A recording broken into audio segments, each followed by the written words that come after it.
right, good morning, everybody. Today is Thursday, June 12th, 2014, and this is Before the First Cup with Jules, Lady Pimple, and maybe Zori as she picks up on UCY.TV. Good morning, everybody. Hey, how are you? I'm okay. How about you? All right.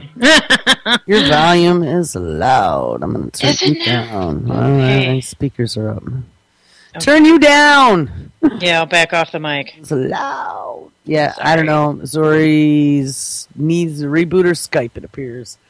Oh, there we go. Third time's the charm. There we are. Good morning. How are you? Hi. How are you? Okay, we won't ask again. How are you there? Are you there? Sorry? I'm here. Can you hear me? All right. Yeah, we're asking you. How are you? And I said, okay. Oh, okay. And you? How are you? Fine. Oh, good. Was good a few seconds ago. Okay, let's get this party started. I can wring out the air here. It's so humid. I will tell you, last night, it was a good night last night. I stayed up, actually, and missed my nap, but then that always throws a huge monkey wrench into everything else that I have to do if I stay up and listen to shows. But hey, what the hell? And I think you guys were in chat, weren't you? I was actually listening to shows and finding all kinds of fun stuff that I could sit here and giggle about. It was awesome. I had fun. Yeah, it was a good time, but what happens then is then I got all this work to do, and it's after midnight, and I really don't want to do it, so I will then try to sneak down and close my eyes for half an hour because I missed my nap. And next thing I know, I wake up, and it's 4:30 in the morning. Oh, yeah, that's exactly what happened, too. It was 4:30 in the morning, and I was soaked. I mean, like, literally, I could have wrung out my T-shirt. Oh. Sweaty and muggy it was. Oh. Awful. Oh, man, the rains, it rained here, on and off through the day yesterday, so I bet you it's heading that way. We had big, I don't know, they looked like they were supposed to be big storms, but really nothing happened. It was just very, very black sky. But I think toward the end of the evening, we got rain, but no thunderstorms, and it's damp out now. Yeah, it's real damp. Damp. It's supposed to be like 80 and humid today here. I don't know. I never even look at the weather anymore. I don't have time. I used to be a weather junkie, too. I am a weather junkie. You can ask me and I'll be able to tell you. I'm a total weather junkie. I'm a radar junkie. Yeah, we're going to have 108 here today. Oh, my God. Yeah, Southern Texas is like that, too, again. Really? I mean, it's just crazy. It's crazy. Yeah, it's 69 here. High of 77. I mean, we've had, mid-70s, right? Yeah. I mean, it's been beautiful. It's been perfect. Like there's been a wonderful balance of moisture and a wonderful balance of sun. Everything looks like a jungle here. It does here too, man. I mean, it's green and poofy, and all my flowers my wisteria are in full bloom right now. About a week late. They usually bloom Memorial Day weekend, so it's about, maybe almost 2 weeks late, actually. Wow. Yeah, this month is normally our most prettiest month. And up here where everything is green and beautiful before the heat really hits, now everything's already dead. Oh. Yeah, it's not good. No. Well, Saturday we have a high of 69. Wow. A low of 48. That's a little cold. That's chilly. I might be sticking a couple logs in the fireplace at 48. Wow. That's weird. We're in the 80s and stuff all next week. On Saturday it's a little rain too here. Like towards Saturday, but then Sunday it's supposed to get up to 80 freaking 6. Yeah, we have 80s on Sunday. That's our temperature at night. 89, 90. Oh my God, I couldn't handle that, man. Wow. But keep the cooler on and the fan going. It's the only way you can sleep. Rough business. Yeah, I was looking at air conditioners last night for my room. Were you really? Yeah, they have those little portable ones. Quite a few years ago, I was looking at them, and they were super expensive, but it looks like they've come down to just a few $100 now with a little window. You know, it's got the venting to the window. Yeah, But the window it's mount. No, it's a floor stand. It's on the floor and wheels, and you can put it in any room. You don't have to lug the thing around, and it's just got a hose with the little window slip that goes in. You know what I mean? And you pull down on top of it. So there's just a little window. The window's just open a tiny bit for the hose and the piece of metal that goes in there. But the thing is on wheels and it's on the floor. And It's not like a air conditioner. It's more like a swamp cooler, like. No, it's an air conditioner. They're portable air conditioners. They used to be $500, so I never bought one. Wow. But like I was looking because this is not the first time I woke up covered in sweat down there. But the other night I was like, screw this. So I get a promo email from Newegg, which if you've never been out there, they're actually kind of cool. They got all kinds of stuff, but every other day or so they have some big promo running, and it's a computer part or, sometimes it's hard drives for $25. Wow. Nice ones, but only the sale's only on today, and here's the code, and you can get. And I've gotten some great deals through there. But the other day, it was a 5,000 BTU floor standing air conditioner on wheels for $199. I was like, hell yeah! I need that thing for my room, and I forgot about it. Oh! So now it's $269. So I'm just gonna sit and wait. I'm gonna wait until they go back on sale. Son of a But, bitch. yeah, definitely. If somebody needs a small air conditioner, look for portable air conditioners because they're out there now. They're a little bit more expensive than a window one, but not much now. Like I said, when I first saw them come out, because I hate those big clunky ones, and I got them in my bedrooms upstairs. But for the floor, for windows on my floor level, on the ground level, I don't really. I hate leaving those in there at night. And these are just easy. You can take them right out at night. You just open the window, pull out the piece of metal with the hose in it, and close the window. You don't have to pull any big luggy thing out of the window. That's awesome. But anyway. That's totally awesome. I never even heard of a portable air conditioner. They must make them for like RVs and campers and stuff. Apartments, maybe. Yeah. Because, in New York City, you look up. It looks pretty damn dangerous with all those air conditioners hanging out on the windows. Oh, right. That's in, right? If you don't mount the window closed. But That's right. What's neat, too, about them is a lot of them are also air purifiers and or dehumidifiers. I've seen some with air purifiers. Mine up here, I have one for my living room. Definitely can't be used in my bedroom, though. It's got to be used in the living room. But it's got a heater, a dehumidifier, Wow. and an air conditioner. Wow. all 3 units. And I saw most of them are now. Even that one for $199 had all 3 of them. So That's cool. That's really nice, especially in the deep of the winter, and everything's all like dry and nasty. You need that humidifier. Well, there are some that are humidifiers. That one is a dehumidifier. Oh. Which is good because my room's downstairs. So in the wintertime, actually in the summertime, like right now, I probably should put the dehumidifier on just when you have all the temperature differentials. Yeah.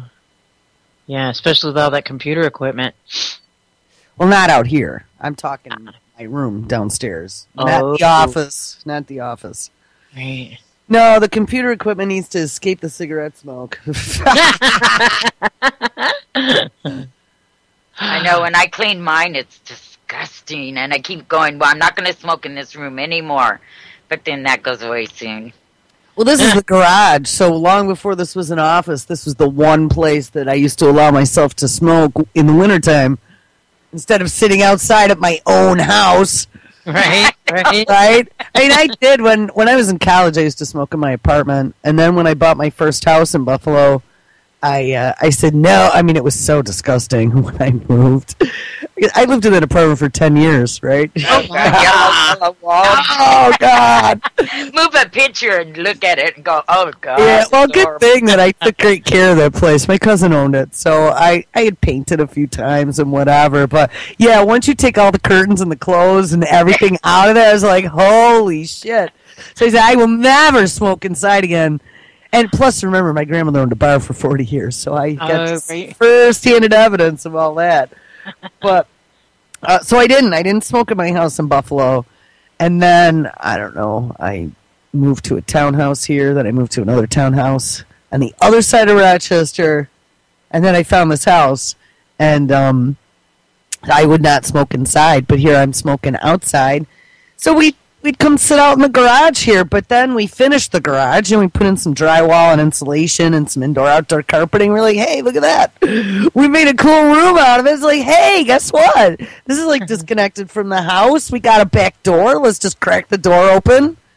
And so that's what we started doing. So sad fact of the matter is it's kind of the smoking room if you're not sitting outside, but it also became the office. At least for the radio thing. So there you go. It's a good idea, though, to put it in the garage. Make a room out of the garage. That's good. It's totally separate. It's attached to the house, but totally separate from the house. It connects to the downstairs, to the basement area, so it's not even connected to the house where any smoke would ever get upstairs. So that is good. It is. That's awesome. It's a good way to do it. Well, not really, because now it's like so yucky out here. I need a freaking sandblaster or something. And probably 6 weeks of time of oh my God. I need a dumpster is what I need. One of these days. There you go. It's not that bad, but it is that bad. I just don't have enough time or arms. Right. Oh my gosh. 5 foods you must never eat after the age of 45. Whoa. I don't want to click it. Yeah, don't click it. Weird. It's one of those scary ones. Oh, it's an ad. Yeah. Oh, those damn ads. I know, they get me every time. I know, me too. They entice you, and then you go, as soon as you hit it, it's going to be an ad. And then you can't just leave the page. Then a thing comes up and says, do you want to leave the page or stay? Get me out of here. They do this. It's part of the psychological profiling. Yeah. How about, did you guys have any communication problems there from the solar flares? No. I was having a bunch of whack jobby stuff happening yesterday with Flash, though. Oh, yeah, every day. My cell phone, and then my screen again going to black last night. And there was me and another friend who also were having these weird copy-paste issues all of a sudden that we couldn't copy anything in our browser windows. But it seems to be YouTube now. I don't know if anyone noticed, but go to the the description of a YouTube video. Here, I'm going to go there right now because this was horrible yesterday. Yeah, YouTube, Flash has not been working on YouTube for me for days. I download it first and then watch it. This isn't Flash. This is copy-paste functionality from descriptions under YouTube videos. Now, I don't know, maybe there's only 2 of us in the whole world that need to grab those descriptions, but all I can say is now that all of a sudden those descriptions are not highlightable, is that a word?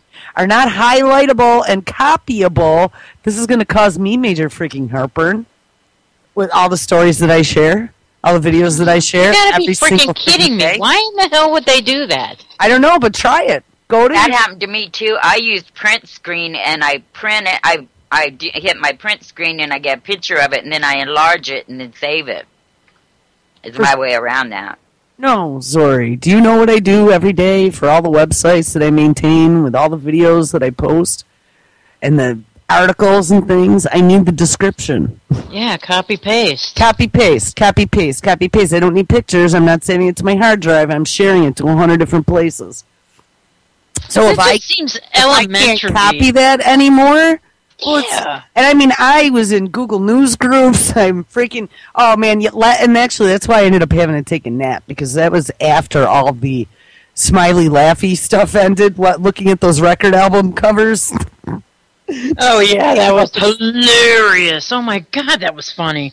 And I started to get like a pounding headache because it was very frustrating. And it's in all 3 browsers, guys. It's like they locked down the YouTube description. And I was like, well, why would they do that? So either one, it looks like they've changed a little bit of code here. So it means I want Paul to look at it and see, maybe they just made a dumb mistake, and I'll send them a mistake or an error report. You know, you can do that.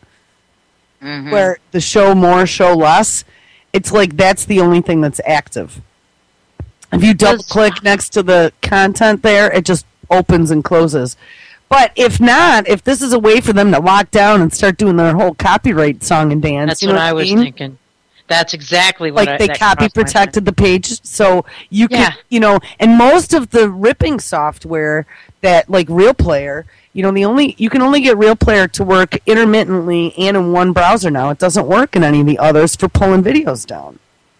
Wow. We used to use that a lot for doing the cloning. Oh, I see. Not anymore though, huh? Intermittently and only certain networks and stuff. So that's weird. The thing is all that stuff is I mean, it's not necessarily copyright if it's used for fair use. And it's news anyway. How are you copywriting news? That is super bizarre. Yeah, I notice now when I use Real Player, like to download one or something, all it downloads is the commercial. It doesn't download the actual. Yeah, well, there are some that we've just discovered now seem to work again. That was why Real Player had to stop getting used completely, because that's all it would do. We had to come up with, I don't know, best downloader or something. That's another one that works well, but they've been messing with things for a while. So this really frustrated me. I was like, how am I mean, I'm going to have to literally transcribe, type, like read and transcribe every single freaking description. No, it's not going to happen. Screw that. It's not going to happen. So, dude, there's not enough time in my day to do that. So I need to find a workaround. Oh, that's terrible. That's just I have a feeling they got to bug up their ass about the copyright thing. I have a feeling it's just the next step, and it wasn't a huge change, and there's probably only 2 people in the whole world that'll ever notice it. Good Lord. But you know what? Here's the thing. This is like baby steps, right? Yes. I don't know. They're just kind of herding people into a big giant net trap. The boiling frog. Yeah, boiling frog. Yep. Well, yeah, so then I went and closed my eyes for 5 minutes to get over it. And next thing I know, I wake up and it's 4:30 in the morning. All right, NASA's design for a warp drive spaceship is amazing on ScienceAlert.com. I saw that they've actually been working on the warp drive. Really? The real-life Enterprise could one day take us to other star systems. Wow, is this is a real space? It looks like the Enterprise. Holy shit! It says image Mark Rademacher, NASA. So I'm assuming that this is actually. It doesn't look like an artist's rendition, though it probably is because it looks like it's next to a Stargate. But here, let me drop this into chat. I want to read this. Yeah, that sounds cool. I hope Desert's here. He isn't. He's going to miss it. There's the schematics, dude. If he listened to me a couple years ago, he would have heard me talking about space all the time. And I know he complains that people don't talk about space here, but it's because I have more important things on my mind now. Space was my happy fantasy, okay? I had to put that on hold. All right, here we go. This is what the ship that allows us to explore the galaxy will look like, according to NASA scientists. I just dropped this in chat. This is at sciencealert.com.au. So it's an Australian version of sciencealert.com, titled NASA's Design for a Warp Drive Spaceship is Amazing. The concept is still, it's still in very early stages, but these 3D renderings, okay, I should have probably read it, are anything to go by. We are really so freaking excited, and I gotta tell you, it looks pretty damn cool. Dr. Harold Sonny White is working on the Warp Drive program at NASA's Johnson Space Center and came up with this concept with 3D artist Mark Rademacher. Jesus Diaz reports for Sploid. I bet you that's like the Australian version of Wired. You can see more of their amazing images here, so I guess there's a link, as Rademacher explained to IO9. By the way, IO9 is a pretty cool publication. I think it's just io9.com for technology stuff, too. The design involves a, quote, sleek ship nestled at the center of two enormous rings, which creates the warp bubble. While White has spent his career working on ways to propel spacecrafts to faster than the speed of light, and this model would do so by bending the space around it, making the distance shorter. This means, Diaz writes, that the Enterprise wouldn't break Einstein's theory of relativity. I'm just so used to when I see that now. As within its little bubble, it wouldn't be moving faster than light. And as it turns out, White and his team are closer to this goal than you might think. I actually saw one of the, through the wormholes, or, one of the science space shows on this not too long ago. And yeah, they're pretty far along that warp drive, man. That is going to become a reality. As Gizmodo explained, that's actually another good tech publication, they have already started experimenting with tiny warp bubbles, working at NASA Eagle Works, a Skunks Works operation at NASA's Johnson Space Center. Dr. White's team is trying to find proof of these loopholes. They have initialed an interferometer testbed that will try to generate and detect a microscopic instance of a little warp bubble using an instrument called the White-Jude Warp Field Interferometer. And if this were an episode of Star Trek, I would say drink. We used to play the Technobabble drinking game with Star Trek Next Generation. That's cool. Geordie LaForge, probably. He was like the May Brussels of Nazi.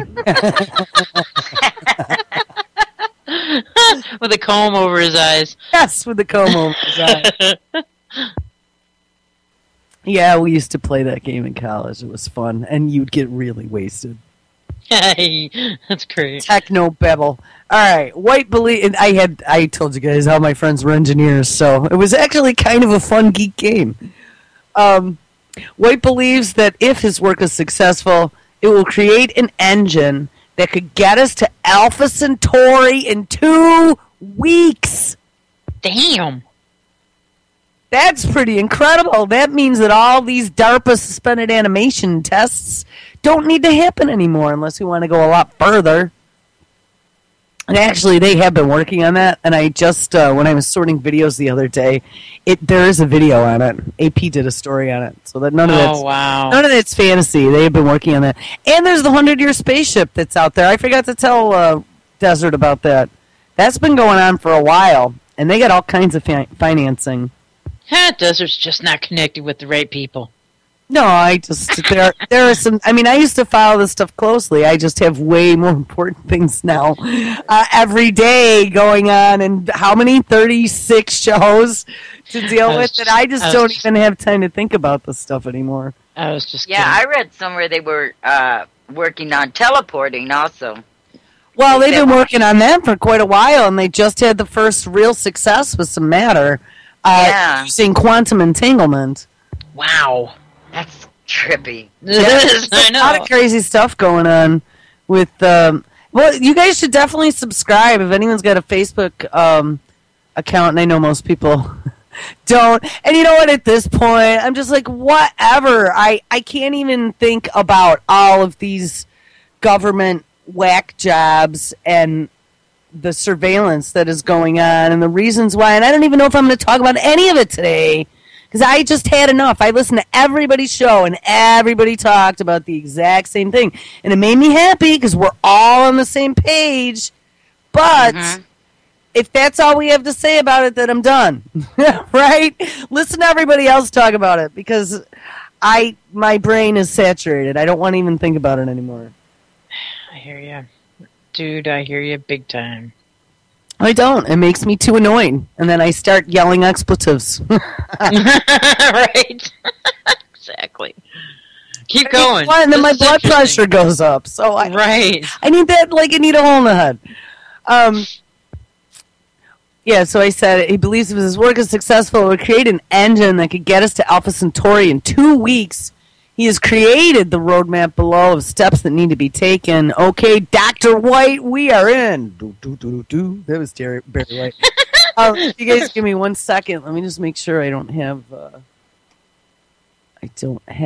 player on, and I do. Bink, and let's call myself because there's a video too. Yay! I know. I start with the J this morning. I just don't remember the second letter. There we go. Oh, it's a ring-a-ding-in. Hey, I got to pull up some soundboard sounds today, too. Yeah, that was funny. Isn't Alpha Centauri where the Jupiter 2 from Lost in Space was trying to get to? I don't know. I think they were supposed to...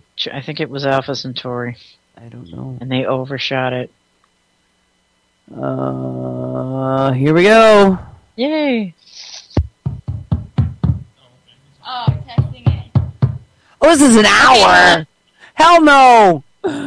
This is the Space Vision 2013 conference below. It's an hour long. I can't watch this, so if anybody wants to see it, you guys have the article. I can't play an hour long clip. Did I lose everybody? No, we're here. Oh. I'm here. That was the end of the story anyway. Oh, that was interesting.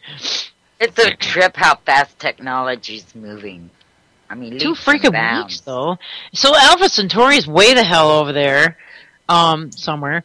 And, so, shit, what would you be able to do? Get to the moon in like a half hour? I mean, what the hell? Well, I guess you wouldn't have to warp drive, though, to get to the moon, would you? No. I mean, here's the thing that I keep saying, though.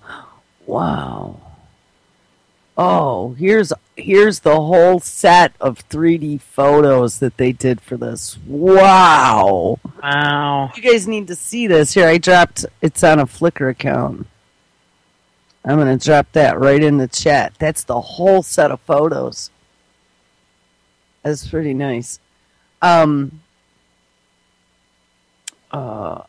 Here's the thing that some people keep forgetting about is that I've had this discussion with a few of my friends. No one is still quite sure if really, right, I always believed that the moon mission happened, and I never even knew that really people questioned it, and anyone who was questioning it, I thought was kind of a freak anyway, because we saw it on TV. Well, then, of course, May Brussels turned me on to questioning it. And then I started to read some stuff, and I was like, wow, maybe something was up. And, so my friend and I had a long discussion one night, and he pointed out the fact that, how come we haven't been back there? Yeah. Why isn't there, I've been saying this forever, why isn't there a moon base? Shouldn't we have had 1999, like, long ago? Yeah, you're right. And he pointed out, he's like, look, the space station isn't even outside of the magnetosphere. And if you look at all the Russian space experiments, it ended up with all kinds of roach dogs and monkeys inside space capsules burned from radiation. Yep. So, have they ever really gotten man outside of the magnetosphere safely from radiation? And so when we really started looking at some of the subspace atomic particles and what it would require in the shielding of a ship, it's pretty extensive. Now, I could tell you what, there's a lot of promise with carbon nanotubules and stuff of that nature, some of this new nanotech that they're coming up with. For Right, but for the technology they had back, what was it, 69? 60s, yeah. Yeah. They have shit like that. I mean, and if you had a piece of lead to block the radiation, that thing would have to be, 50 feet thick. That would be way too heavy to ever get to space. Exactly. Oh, yeah. How is this possible? And that could very much explain why there haven't been any manned missions since. They said we got there because it was a war with the Russians, or who was going to get there first, right? Yeah. We made a big deal. We said we had a flag on a sound stage with Walt Disney and Werner von Braun. Think about it. They did all kinds of movies after that, and he went to work for Disney. Yeah, there's a lot of proof out there that's really hard to dispute about our going to the moon. I just know, not looking at the conspiracy shit, just looking at the science that exists today, it really is still doubtful that we can get outside the magnetosphere without being irradiated to death. And so go to Wikipedia and take a look at the height the space station is flying. It's flying within the magnetosphere, which i.e. means it is protected by our bubble from deep space radiation. From the sun. Yes, and from outside, beyond the sun. Yeah. So, that's all I'm saying is, people are like, well, it's easy, we could just go. Well, I'm not sure we even have all that technology yet. Just because they said we have it doesn't mean we do. Now, like I said, with all this carbon nanotubule stuff, and they can make carbon nano meshes and things like that, I think that they'll be able to easily come up with something that will protect them. And that's lightweight. Right. But up until this point, we didn't have anything really capable of that I'm aware of. Maybe in the secret circles, the skunk works circles, but nothing that I was really aware of. I agree. I don't think we've been out there either. And plus, isn't there that the Van Allen belt of just nothing but floating meteors and stuff? Well, no, Van Allen radiation belt is a radiation belt, and then there is the asteroid belt, which is out beyond, I believe it's between Mars and Jupiter. Oh, okay. They're talking about sending a ship to Mars. Well, they think, though, that whole orbit, if you look mathematically, there's math that goes into where each of these orbits are. There's actually reason to the rhyme. Sure. And if you take a look in that belt between Mars and Jupiter, there should mathematically be another planet there when you look at the gravitational pull, and there's not. So they think that actually is a pulverized planet that's in that asteroid belt. Interesting. That would totally make the most sense, really. Yeah, so I don't know. I'm not going to do a show about space today. That was not my plan. But space is fun. It is. And it's interesting, always. Space and time travel. Good topics. Yeah, time travel. That fascinates me. Well, time travel's not a good thing. Because we got too many fuckheads out there. True. Too many fuckheads that would use it for their own benefit and go kill your grandmother so you were never born. You know what I mean? Right. Exactly. Or go rob the store before it was ever discovered to become gods of the universe. Right. And then imprison the world. So, no, to me, time travel probably isn't a good idea.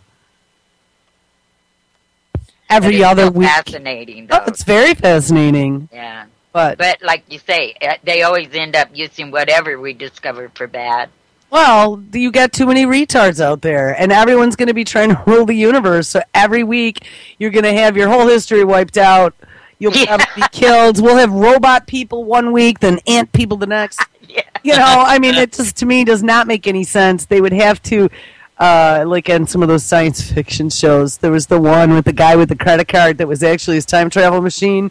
I don't remember that show, but he would, jump back into time to find fugitives. Yeah, There was Voyagers, where they went and fixed history. I loved that show. I don't remember. Sliders was good. That kind of got around the time travel thing because you were always in an alternate universe, so you couldn't screw up your own.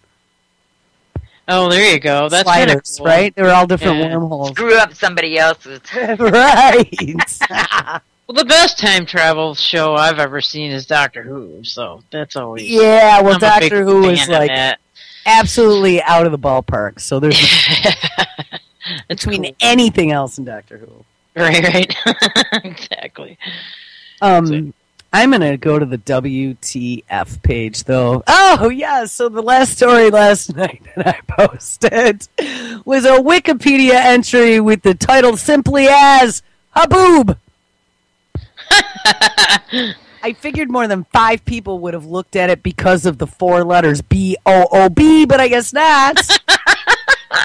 That's funny. So, people, what is a haboob? Anybody who lives in either the Middle East, Texas, Arizona, or, I don't know, I think that's about it, Mexico maybe, would know what a haboob is. No idea. A haboob is one of those crazy dust storms that you've seen pictures of where it looks apocalyptic.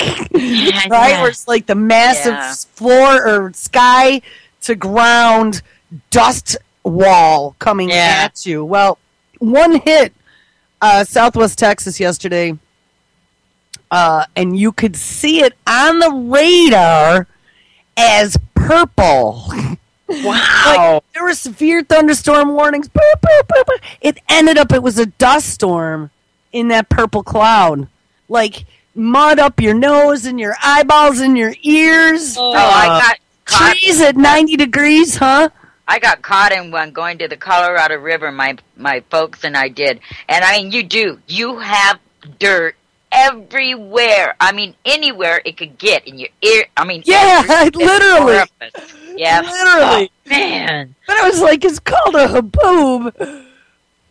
Yeah, they're not nothing to mess with, man. No. They do a lot of damage. They sand-painted our windshields and our windows in our car, everything. Yeah, it's like freaking sandblasting. Mm-hmm. Nature's Damn. sandblast. It's insane. All right, blowing birds out of trees. I'm going to read this. A haboob, which as a matter of fact is Arabic for blasting or drafting, is a type of intense dust storm carried on an atmospheric gravity current. Haboobs occur regularly in arid regions throughout the world. They have been observed in the Sahara Desert, typically the Sudan, so I guess in Africa as well, where they were named and described, as well as across the Arabian Peninsula throughout Kuwait and most arid regions of Iraq. African haboobs result from the northward summer shift on the intertropical front into North Africa, bringing moisture from the Gulf of Guinea. Haboob winds in the Arab Peninsula, Iraq, Kuwait, and North America are frequently caused by the collapse of a thunderstorm. And yes, there was no rain in that storm yesterday. None. Wow. I mean, it was literally, it was green, then yellow, then orange, then red, then purple. Direct hit for purple, and not one drop of rain. Just this wall of dirt. I just lost my spot. Oh yeah, collapse of a thunderstorm. While haboobs in Australia may also be frequently associated with cold fronts, the deserts of central Australia, especially near Alice Springs, are particularly prone to haboobs, with sand and debris reaching several kilometers into the sky and leaving up to a foot of sand in the haboob's path. The arid and semi-arid regions of North America, in fact, any dry region, may experience haboobs. In North America, the most common terms for these events are either dust storm or sandstorms. In the U.S., they frequently occur in the deserts of Arizona, including around cities of Yuma, and Phoenix, and in New Mexico and Texas. During thunderstorm formations, winds move in a direction opposite to the storm's travel. And yeah, I was watching it. It had all rotating thunderstorms in it. In the opposite of the storm's travel, and they moved from all directions into the thunderstorm, and all the tornado sirens were going off, by the way. Whoa. When the storm collapses and begins to release precipitation, wind directions reverse, gusting outward from the storm and generally gusting the strongest in the directions of the storm's travel. When this downdraft of cold air downburst reaches the ground, it blows dry, loose silt and clay, collectively dust up from the desert, creating a wall of sediment that precedes the storm cloud. And this wall of dust can be up to 100 kilometers, which is 62 miles wide. Oh, It was the entire city, guys. And several kilometers in elevation. At their strongest, haboob winds often travel from 35 to 100 kilometers an hour, which is 22 to 62 miles an hour, and they may approach with little or no warning. Often rain does not appear at ground levels as it evaporates in the dry, hot air, a phenomenon known as virga. The evaporation cools the rushing air further and accelerates it. Occasionally, when the rain does persist, it can contain a considerable quantity of dust. And yeah, I was told it comes down in mud. Oh, yeah, severe cases are called mud storms. Eye and respiratory system protection are advisable for anybody who must be outside during a haboob. Moving to a shelter is highly desirable during a strong event. So how do you like them apples? that's amazing. A foot of freaking sand? You can get up to a foot of it? Yeah, it's pretty crazy. Then Jimmy just messaged me and said the different colors in the radar returns are different cloud heights, and he said purple is over 40K feet. Well, it depends on what you're looking at. Right? I wasn't looking at radar. I was looking at storm tracking. So on mine, the purple is the heaviest part of the storm. It's not necessarily the height, I don't think.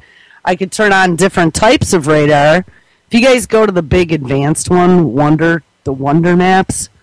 Ooh. If you ever been there, you can track like exact tornadoes that are touching down in real time. You could track storm tracks. They give real time reports on every cell, whether or not it's rotating when you roll over it. Yeah. You can.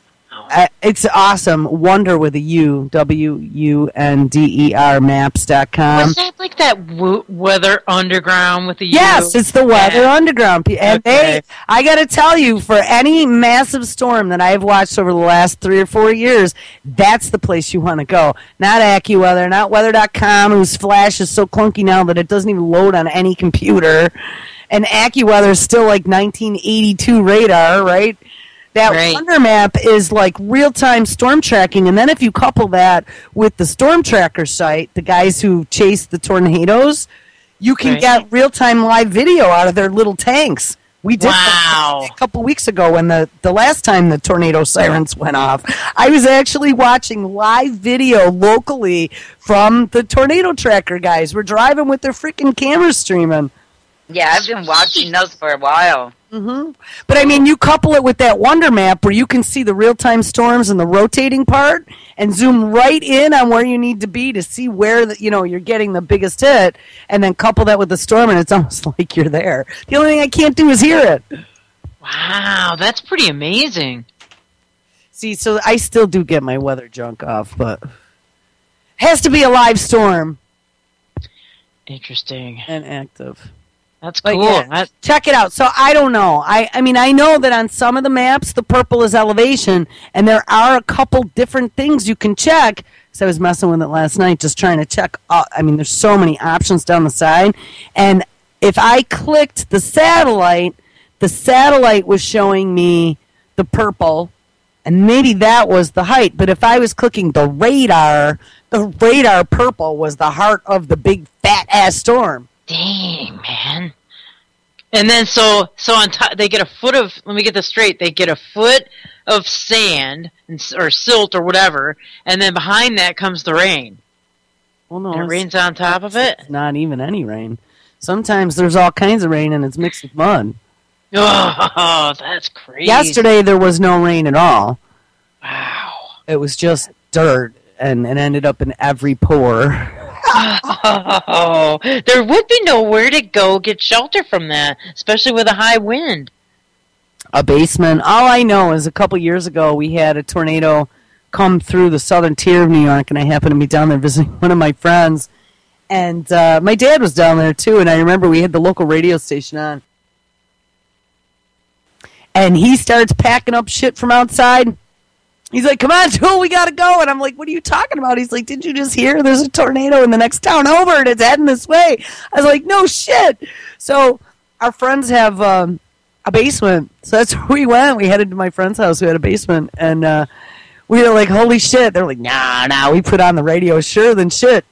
And it's heading right for us. And behind my friend's house is a huge hill. All right, these are the foothills of the Appalachians. So there's this huge hill. And that's where the back door is, and that's where the basement door is. So I'm standing at the basement door, watching out the back door, and all I can see in my face is the hill. And you start seeing the wind, and the wind, and the wind, and the wind. Now, across the street, there are probably 150-foot oak trees sitting out in the field there, and we're watching the wind pick up, and the wind pick up. And at one point, those trees were almost at a 90-degree angle. I don't know how they didn't snap off. But what that tornado did is it was bouncing, it was hopping off the tops of the hills. Bing, bing, bing.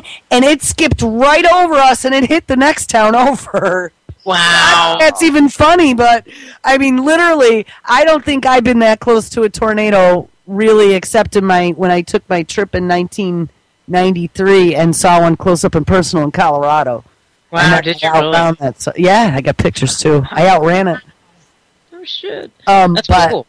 Yeah, and that was pretty scary. And so, I don't know even why we talked about that, but all right, here I get another one. New York politician claims that he was too drunk to recognize a bribe. It's Monday, so admit it if you might have had one too many glasses of wine over the weekend. Well, a New York politician, he might have to one-up you on this one. Vincent Tabone's attorney claims he was drunk when he took a $20,000 cash bribe to help a Democratic state senator obtain approval to run for mayor in Queens as a Republican. His attorney says Tabone had 6 or 7 vodka tonics for dinner, and that's why he agreed to the bribe. He says he believed he was being hired as a political consultant. Tabone was given the cash last year in an SUV outside a Manhattan steakhouse. Turns out the money and the guy who was giving him the cash were undercover with the FBI. Tabone is just one of 3 politicians on trial for charges in a bribery scheme, but so far he appears to have come up with the most creative defense. Wow, they really are setting a lot of people up, though. Now he'll go to rehab and everything will be fine. Wonder if they pumped him full of booze first and then tried to offer him money. Probably. They could have spiked his booze, too. Actually, there was a story that has been sitting on my page for quite a number of days now, and I've wanted to read to you guys. And I may have even stored it so it was close for me to grab, but I don't see it there. I might have to go find it. I guess a judge ruled that some of the people who were busted under Fast and Furious are getting off scot-free. Oh, of course. No surprise. Well, no. Did you expect anything less? Listen, some of the people who were busted under Fast and Furious are getting away scot-free. The reason for that is because all of the crimes, the judge said, were fabricated. What? Really? Yes, so let me find that story. Here, you guys talk amongst yourselves for a few minutes, because that was a pretty huge deal. Honestly. That's a big freaking deal, because it just kind of sheds the spotlight on how most of this crap is fabricated. Exactly. Exactly. That was my point in even posting it, because...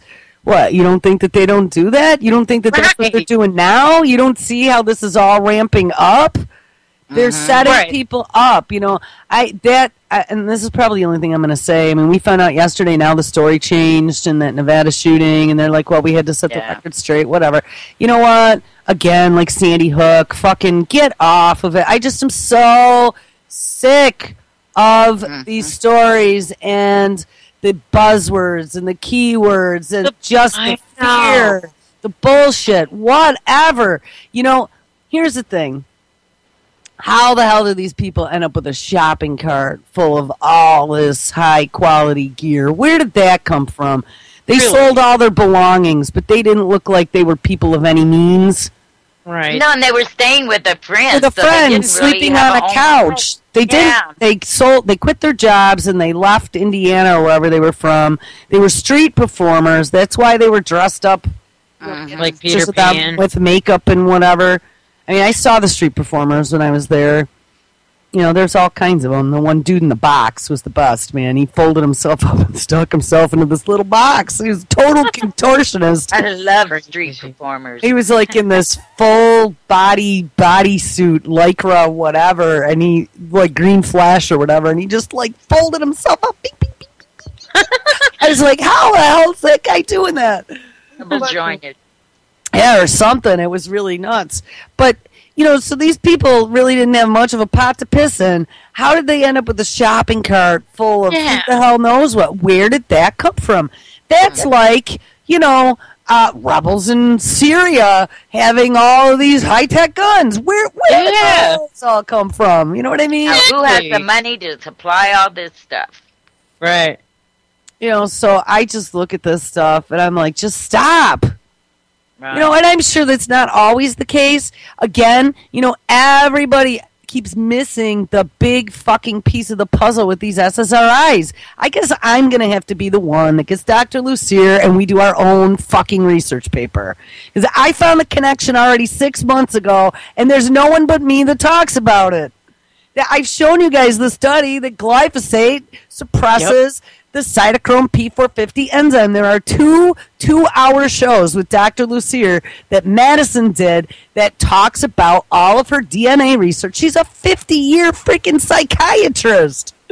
Right, but they don't want that out in the... They don't. They ruined her career. Of course they did. Pharmaceutical companies went after her. Now, she's still a Skype friend. I see her bounce up and down. I really should contact her. You know, I felt bad. I mean, the poor woman, she's in her 70s now. You know, how disheartening is that? Oh, they do it all the time to anyone that comes out with the truth or, you know, something that, some discovery like she did. They always destroy their lives. They did the same thing to the Lay's Med Inc. lady. Mm-hmm. I mean, here's the thing. The first piece of the puzzle was all of her DNA research on people in prisons that had never had violent tendencies before. And the one key thing is that they were all taking these psychotropic drugs. So she took mouth swabs, and she had a friend in one of these DNA places. So they started testing the DNA, and every single one of those people had suppressed cytochrome P450 enzymes. They have targeted that. They came to the conclusion that what was causing the violence. But the next piece of that puzzle was me finding that study that came out 6 months ago showing that glyphosate, on top of all of these other bodily mechanisms that with failure can cause like overweight, like the tire syndrome, right? Right. One that all Americans have, the diabetes, the high blood pressure, all these Western diseases, they have said, has to do with the suppression of the cytochrome P450 enzyme, and the glyphosate causes the suppression of the cytochrome P450 enzyme. So it's making you fat, it's making you dumb, it's making you sick, and if you're on these drugs, it's making you violent. And glyphosate, and psychotic. Glyphosate is Roundup. It's in everything. It's everywhere. They're selling it everywhere. Spray it all over everything, people. Spray it on all your GMO because, hey, we don't need to worry about our crops getting killed. Just use more freaking Roundup. Right. Mm-hmm. It's in our water. It's in breast milk. I mean, guys, it's everywhere. Where is the story that blows the lid off of that? So I guess I'm going to have to, just step back one weekend, give myself quiet, and I'm going to write. I write well. I just don't have time. They'll come after you, too. Oh, fuck it, man. That is a huge story. And I just cannot stand with all these shootings now. And I just saw something the other day, probably 95% of all those school shootings, 75 and 77 weeks or something, some insane number. Yep. 95% of those people were on psychotropic drugs. Yep, and they never mention that in the news. Never. Well, it's the glyphosate. It's the drugs mixed with the GMO is causing violence. Period. It's that People simple. need to start freaking suing Monsanto for this crap. For every school shooting, the family needs to sue Monsanto. That's what I say. And the drug companies, because this is And the why drug they went companies. after Dr. Lucier. They went after her because she pointed out that all it would take would be $100 cheek swab to determine whether or not the future patient of their drugs had a suppressed cytochrome P450 enzyme. And if they did, then don't give them the drugs. You don't Find want another that way. information out there. Hell no. They That don't would want cut doctors into knowing profits, and that would open the door to millions of lawsuits. So guess what? They ran her out of business instead. Yeah. You know, Very angry. I mean, all they're doing is they don't want any information out there except for get rid of it's the guns.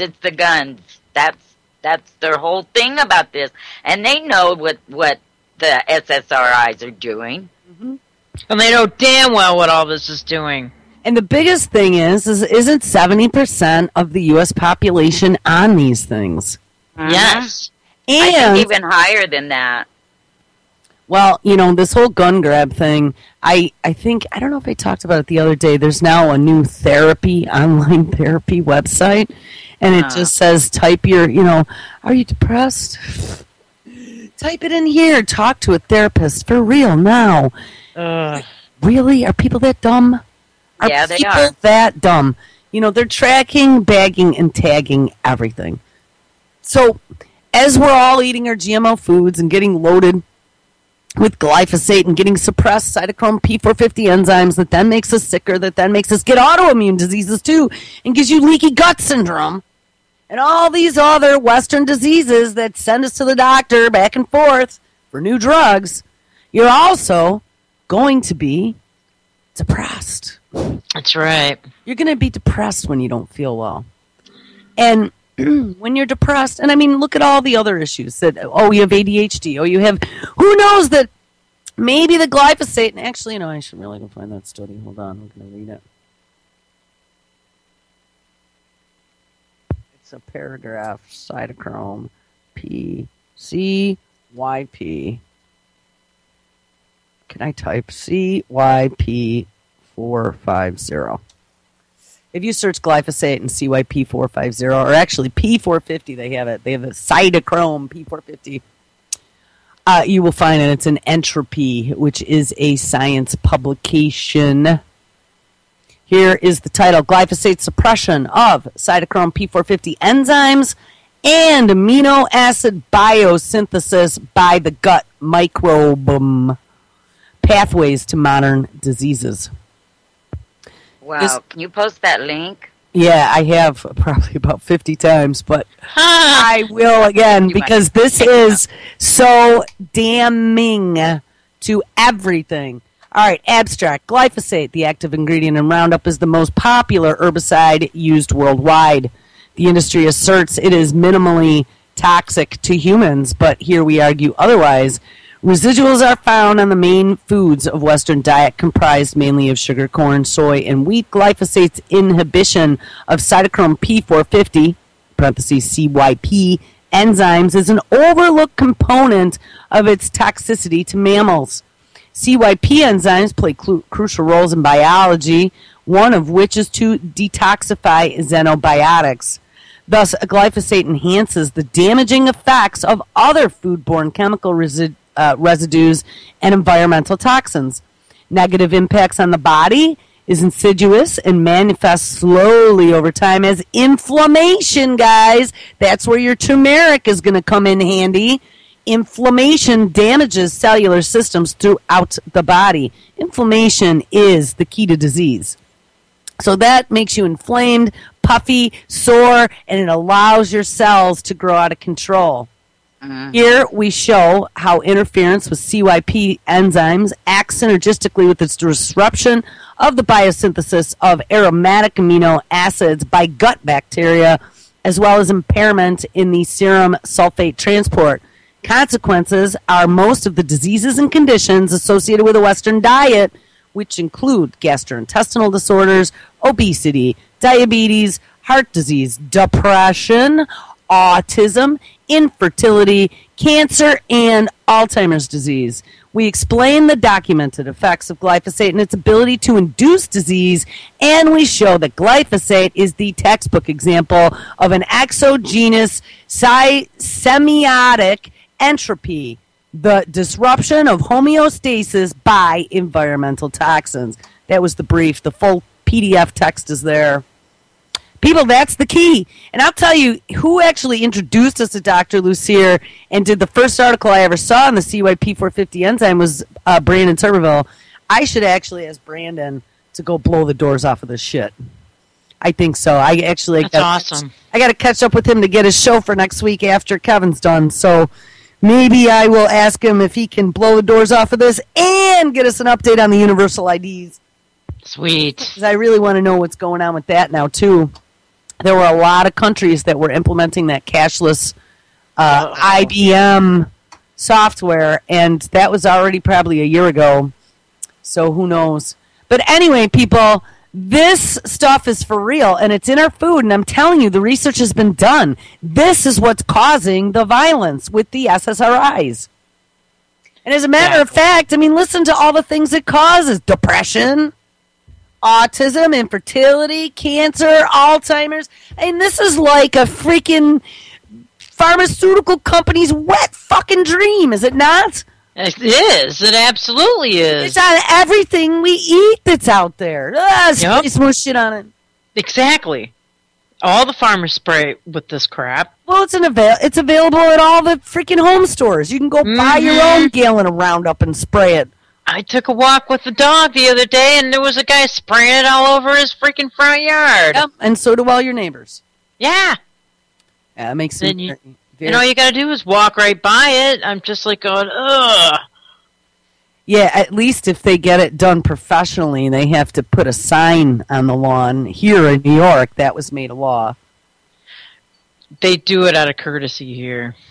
I told my munch. I've never seen one here. No signs at all. Oh, no? They have these little signs that are sometimes the red, sometimes the bright yellow, that warn you that the poisons have been sprayed on the lawn. I don't know if they actually say poison, but... I wish we had something like that here. No, I've never even heard of that. This entire document, there's 48 pages of the study, are under the full text PDF, and it's for free. You don't have to pay to get any of these journals. It's open access. But listen to this. Researchers have discovered that Roundup, this is on page 6, that Roundup is sometimes more toxic than glyphosate by itself. And this discrepancy can be explained by the fact that Roundup includes a surfactant which greatly enhances cytotoxic effects of glyphosate. Specifically, the surfactant TN20, commonly found in glyphosate-based herbicides, was studied for its effect on glyphosate toxicity to rat cells in vitro. The results showed that the combination of the surfactant and glyphosate led to mitochondrial damage, apoptosis, and necrosis under conditions where neither substances working alone achieve this effect. It was proposed that TN20 disrupts the integrity of the cellular barrier to glyphosate uptake. That's huge because I'll tell you what, turmeric, in those 1,180 studies that I found, again, scientific studies, cause damage, apoptosis, and necrosis to cancer cells. And it actually fixes your mitochondrial DNA. This stuff kills it. That's nuts. Breaks down the walls. This is unbelievable. In humans, prolonged accidental skin exposure to glyphosate surfactant herbicide has been shown to produce local swelling, bullae, and exuding wounds, followed by osteopenia, neurological impairment, and reduced nerve conduction. Similarly, oral exposure to glyphosate produces chemical burns and ulceration of the oral cavity. I mean, guys, digestive problems, fatty liver. I was just reading a study not too long ago just about everybody has fatty liver. Even if every aspect of your health. Yeah, even if you don't eat fatty foods or drink lots of alcohol, you got fatty liver. Most of us. Right. And it's Right. because of the shit that's in all of our food. And guess what gets rid of fatty liver? Turmeric. Turmeric, yep. Yeah. I put turmeric on everything. I'm telling you, that is like one day they're going to realize how powerful that herb is, and it's going to disappear. Yep, they're That's why going to make it illegal or something. And the sad fact of the matter is, I was saying if you could find 100 pounds or 50 pounds, buy it. My mother pointed out, she's like, I really think that those herbs have a shelf life that's a lot less than 50 years. And Yeah. I went out, and it's only like 2. So, Oh, God. that's really sucky. I probably Now, can't. what if you put it in airtight, those bags that, Yeah, and I have flavor. some of those with the oxygenators even. You can get the, what are they called? They're the silver bags. Mylar? Are they the Yeah, Mylar? Mylar, yeah. Yep. Yeah, you can get the bags and the oxygenators for a few dollars from any of the survival. Like I get my catalog with the bulk food. You can get the 50-pound buckets of stuff, and they sell those bags and the oxygenators for just a few dollars. Yeah, I save mean, my oxygen packs. Yeah, I have big containers with my Super Saver, and I just fill them full of stuff and just leave an inch from the top, and they're sealed. No air, and if there's no air, then it stays good a lot longer. Right. Years back. Right, and that oxygenator will eat the air when it gets there. Yep. So, anyway, actually, this story might be a really good one for maybe Brandon and Heather Callahan. No. Right, she does all the health news, so that might be a good project. I want to blow the doors off of this shit. You should, dude. This is making me mad. I mean, all these shootings are like, look at all the schools. There's a reason it's in all the schools because you're drugging all of our freaking kids. Get it? Exactly. And they're Get eating it? this crap in their lunch. so-called Michelle Obama school lunch. Yeah. Exactly. So don't stand up and start pointing to all these other sources. It's the corporatocracy that's you. causing all this. And I mean, this is documented scientific freaking fact. I have scientific study and a 50-year physician. This isn't fantasy world. Why is this not being discussed at the highest level? Because it should be. And this has got to be blown up. Let's do it, man. I will do this. I think that would make a lot of people go, what the fuck, Chuck? Exactly. Freaking Monsatan. Well, again, they look at Agent Orange.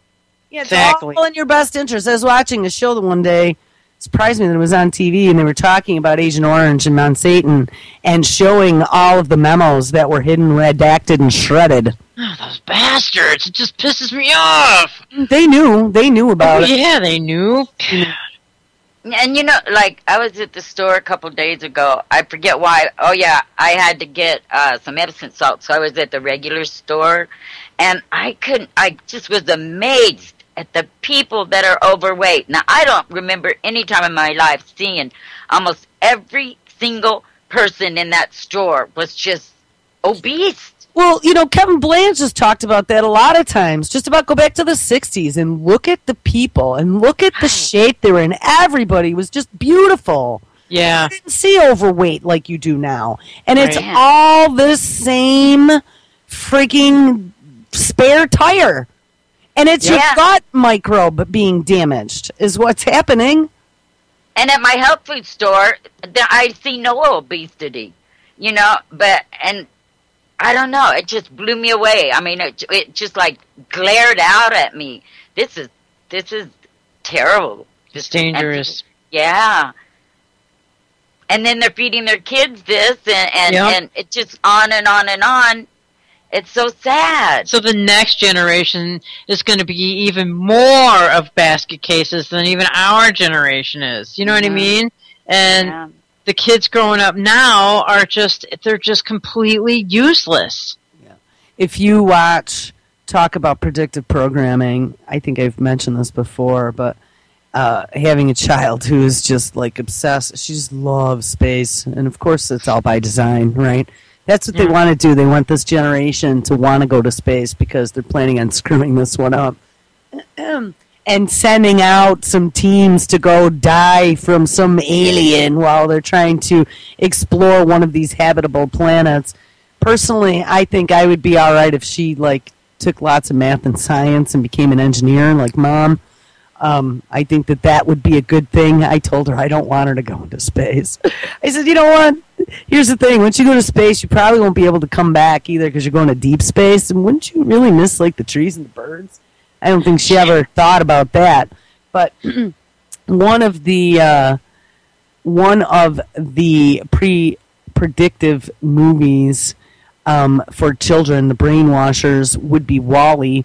And I got to tell you, Wall-E was such a cute movie, but if you watch it, first of all, you got this robot that interacts with everybody, and the Wall-E bot is actually the one that cleans up the diseased, completely obliterated, garbage-infested, polluted Earth after humans long left the planet in a some sort of space transport, right? And everyone on the spaceship, so they've been up there for a couple generations, and this is all animation, mind you, because it's Disney, but every one of the people have gone beyond that spare tire. So their entire bodies are just like big, blown up freaking balloons. Yeah, and they all sit in these hover chairs with a screen in front of their faces. So no one even interacts face to face, right? But that's exactly what it's going to turn into. I mean, if you look at evolution, that's the way we are now designing ourselves to evolve. Exactly. It's sitting in a chair, gaining a tire, attached to a freaking computer screen. Absolutely. They've got a new Disney movie out like that now. And it's a little space alien, okay? That's a bot. That's an actual like little bot from outer space that these kids find, and it's the resemblance of an owl. It's a little tiny owl bot, and they're definitely mind controlling these poor kids with these images and these movies coming out. This absolutely, and then wait, what makes that important? Well, because they just keep pounding it just because of what's with the owl they want to make them want to go out to outer space. You were saying, but it was an owl bot, right? Oh, the importance of the owl bot. Yeah. Why did you say that it was? I mean, I know why. Well, because it's Moloch. It's total predictive programming.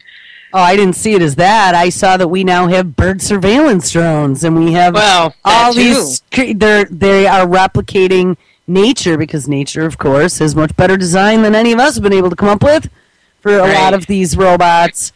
And why would you not make it warm and fuzzy and give them good feelings about these things that they're probably going to see flying around? Right, and that's what this little movie is. It's warm and fuzzy about that. Mm-hmm, exactly.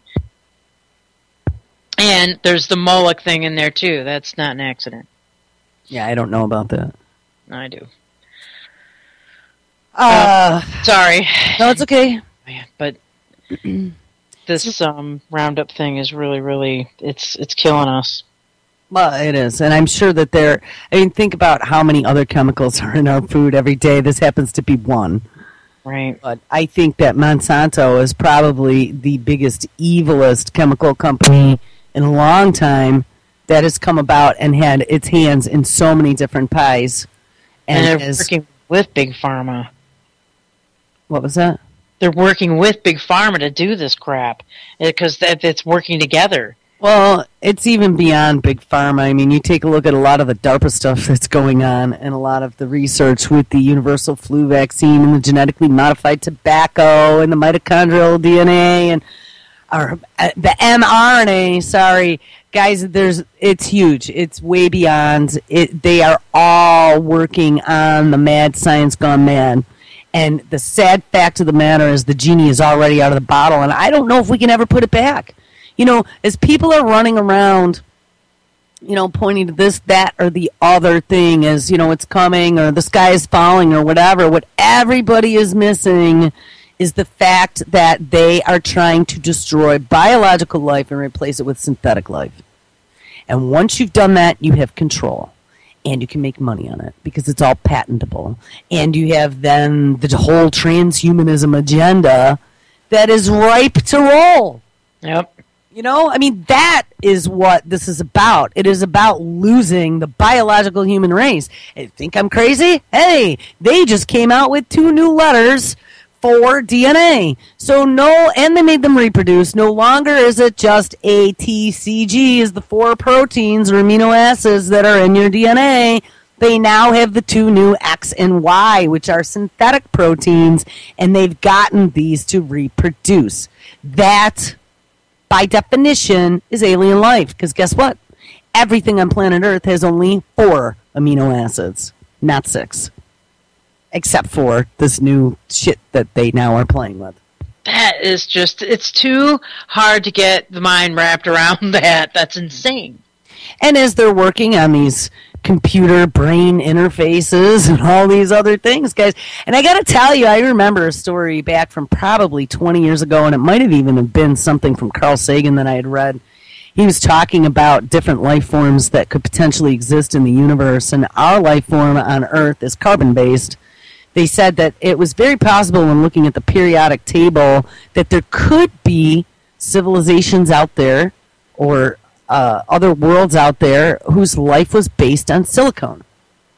Because silicone was very similar in some of the different atomic structures that they thought it might have been able to evolve. Well, I started thinking about this the other day when I was thinking about the analog to digital conversion that they're working on right now with life on Earth.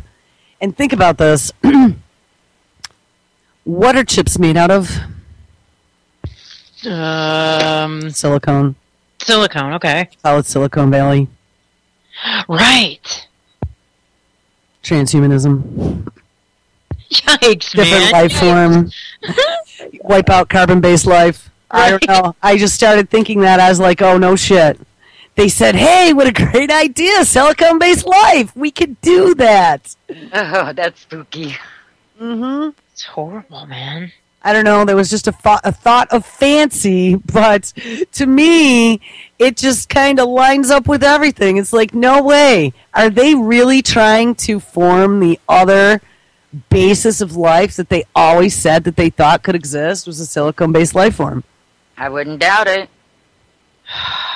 You know, These start people- out, integrate it with the biological, and then once you got it all worked out, man, and you've copied all the systems that nature created, right? Isn't that what they do? They're Yeah. usurpers. Mhm. That's what That's they right. do. They copy and steal. Yeah. Once that's all gone, the biological is dispensable. That's right. You know, we have all kinds of flaws, and it can't be controlled, and we die. And they can just create whatever the hell they want to serve them. Yes. All right, I want to read this story about the ATF creating fictitious crimes. Federal judge dismisses trial, contends that the ATF, quote, created fictitious crime, unquote. A federal judge in California dismissed a case resulting from a Bureau of Alcohol, Tobacco, and Firearm and Explosive investigation this month, stating that the government, quote, created the fictitious crime from whole cloth, unquote. U.S. District Court Judge Manuel Real heard the case involving Randy Garman, Arturo Cortez, and Rene Flores, which included an alleged plot to rob a drug supplier's stash house, said USA Today. However, the house in question was at the site of an ATF sting, and the alleged robber's contact and the getaway car liaison was an undercover ATF agent. All 3 pleaded guilty after their arrest in September, and we're awaiting sentencing from Real, who instead dismissed the case.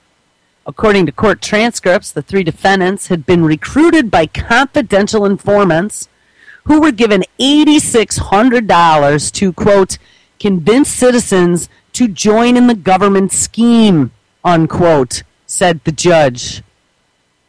Did you hear that? Will you say that again? That's...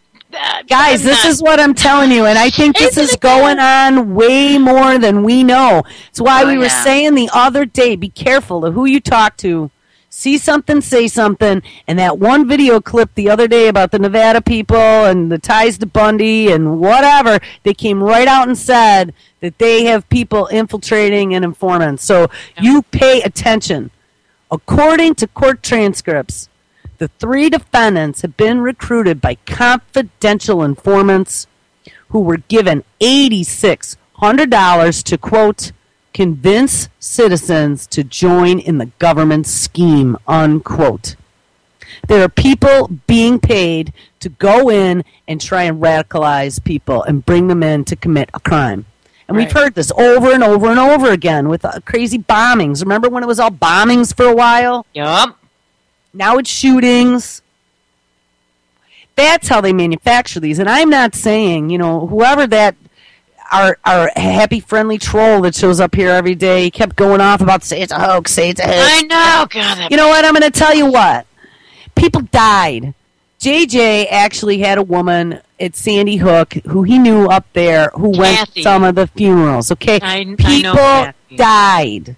Yes. So these are not hoaxes. Maybe some of it is orchestrated, whatever. I'm not even postulating on that because it doesn't matter. It does not matter. What matters is the end effect. What matters is what gets into the news to brainwash dumb people who just eat up whatever they're told. Right. To use for whatever the propaganda agenda is. But what does matter is that a lot of these events may have happened because somebody convinced the shooter or the bomber or the whatever to do it, and they were paid by the feds to go do that. Yeah. How many times do you see that? Even in drug raids, they do that shit. They have people go and then convince someone to go be a drug mule. And then when they're a drug mule, they get them to the dealer. And then once they're a dealer, they do a huge drug sting.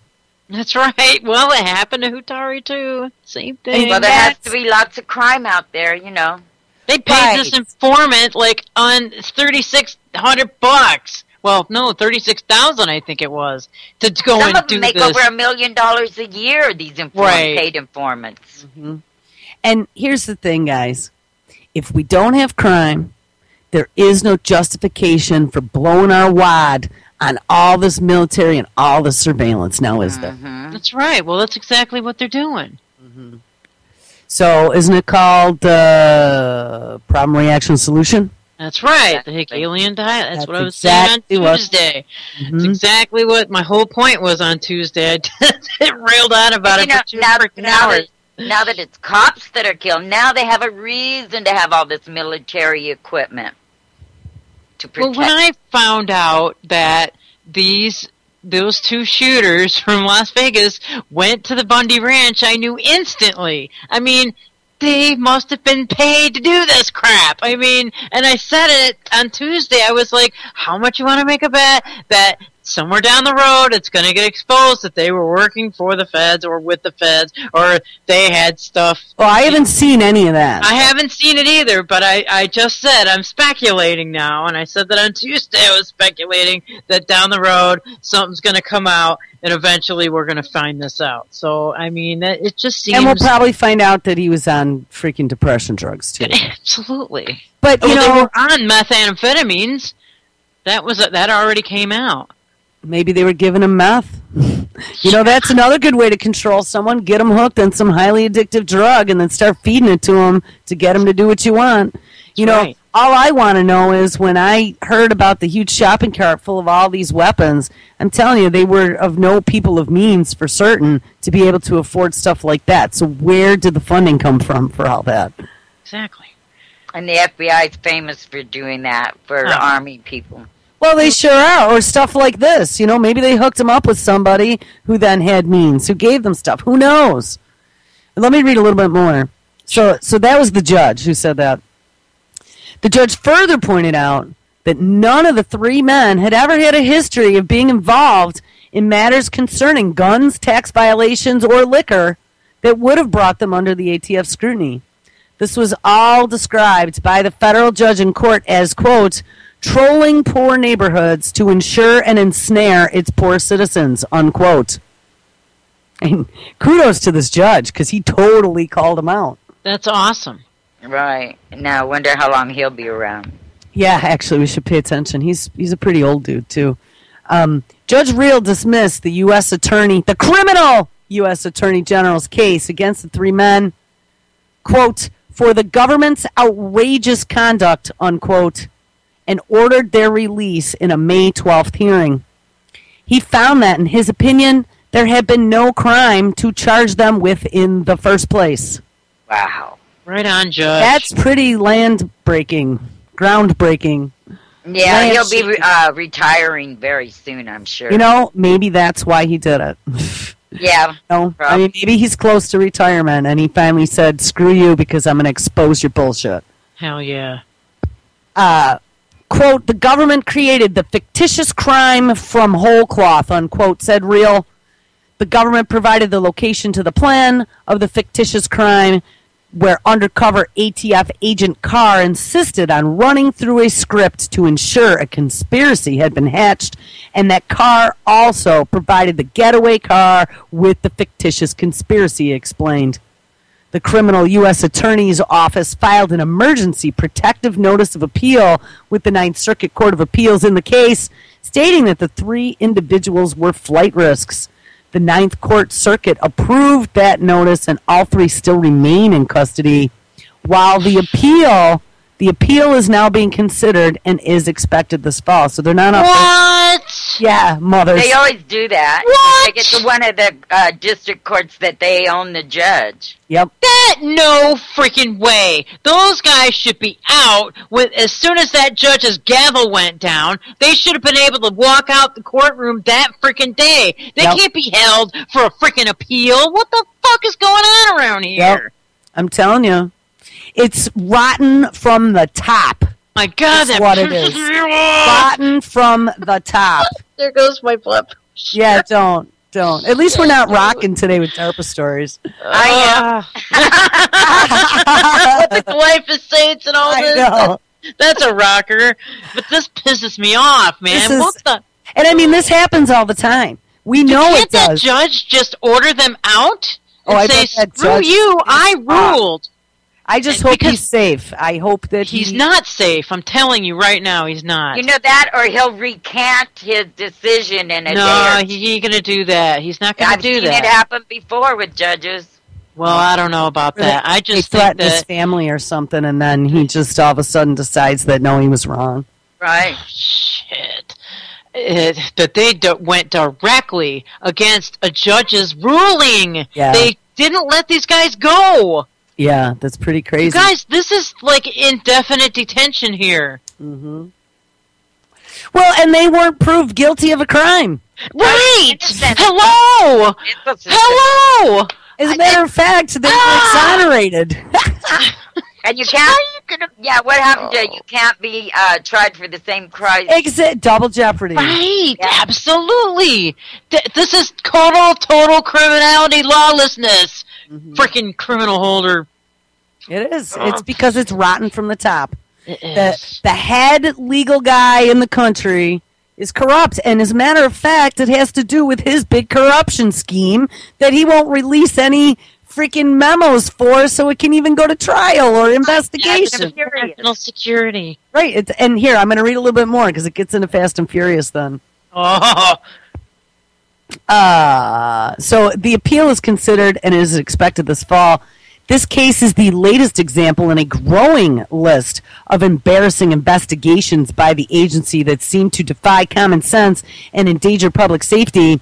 In January, the U.S. House Committee on Oversight and Government Reform and the House Judiciary Committee announced that they plan to look into ATF storefront operations in Milwaukee and in other places around the country. Portland, Oregon, Wichita, Kansas, Albuquerque, New Mexico, Atlanta, Georgia, and Pensacola, Florida, that employed questionable practices. The scrutiny was compounded in March when California rep, and we met him, we didn't meet him, but we did him on the show, Representative Darrell Issa. Remember Issa? He was the one that shut down the one guy who was trying to speak his mind. Yes. But Issa did a good thing. He slammed the ATF's outright refusal to cooperate with the investigation, similar to the agency's response to the congressional probe into Operation Fast and Furious. That fatally flawed gun running program is blamed for sending upwards of 2,000 firearms south of the border. Oh, hello! Many of which landed in the hands of known cartel operatives.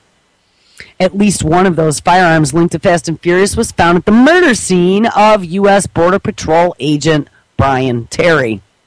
Meanwhile, Judge Reel, nominated to his court in 1966 by President Lyndon B. Johnson, has promised to, quote, write an opinion having to deal with all the factors which were used by the government to convince these defendants to participate in a false stash house robbery.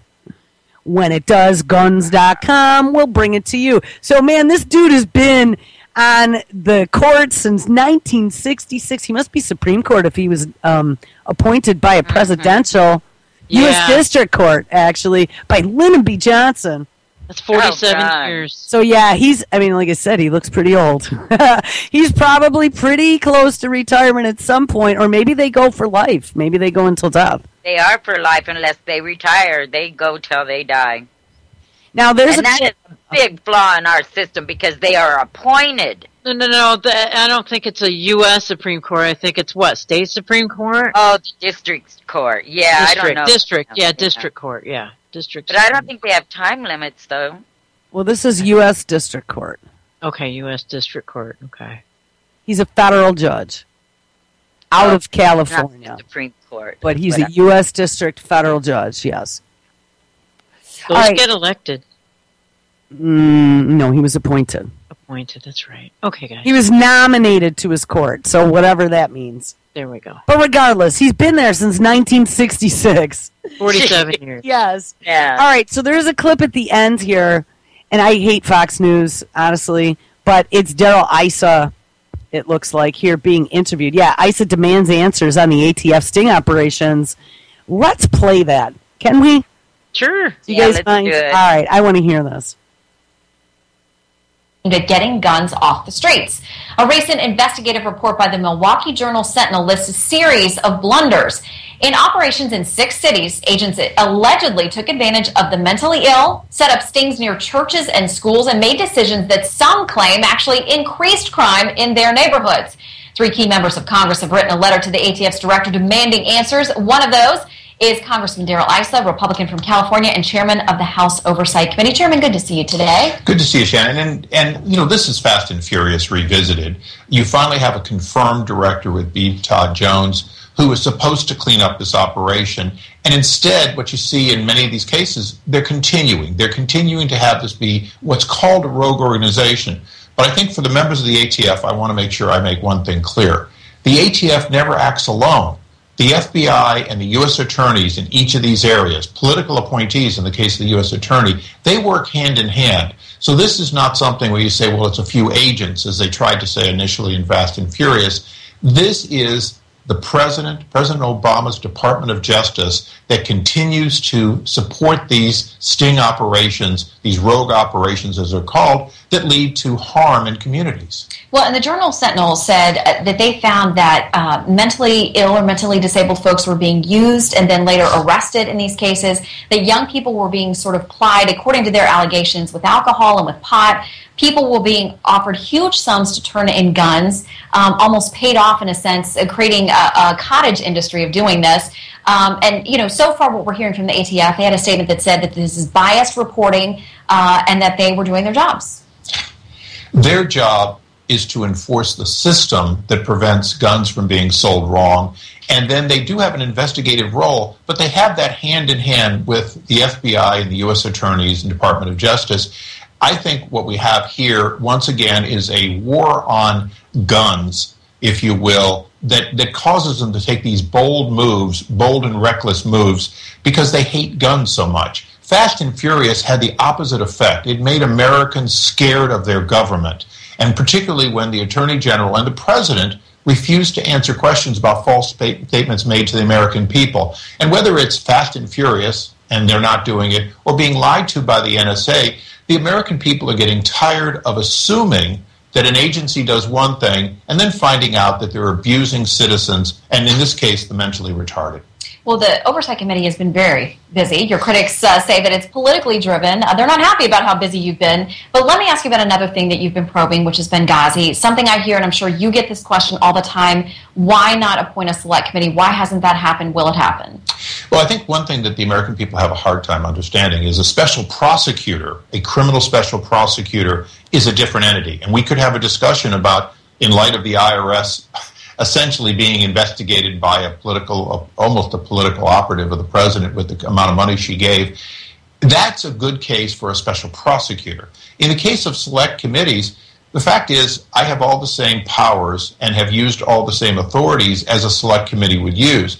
This administration is slow, and as you know, this administration is transparent in their willingness to not deliver to all the committees lawful subpoenaed material. And I think that's where we're beginning to have some real headway.